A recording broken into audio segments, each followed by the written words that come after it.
I thought I would show you a quick pec minor self-stretch.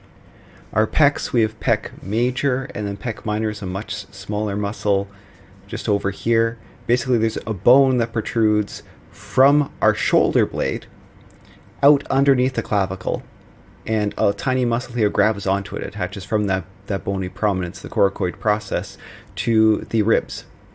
So it's just a tiny muscle like that, and it's responsible for doing this.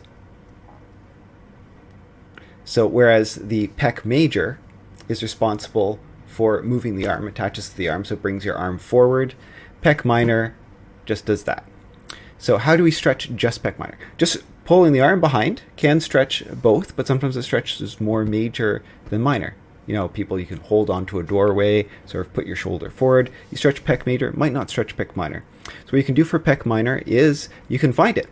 So underneath the clavicle, sort of there's a muscly section between bone here, ribs there. There's a more muscly section there.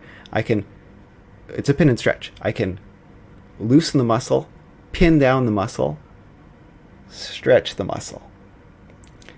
Loosen it, pin, stretch. Loosen it, pin, stretch.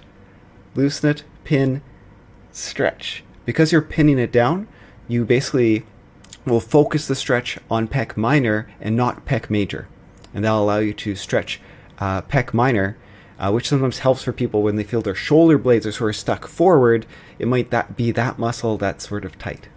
Sometimes this stretch is good to do in combination with something to relax the upper traps, such as an upper trap stretch, or tricking the upper traps into relaxing, such as Brugger relief posture or muscle energy techniques that I cover in other videos, something like this.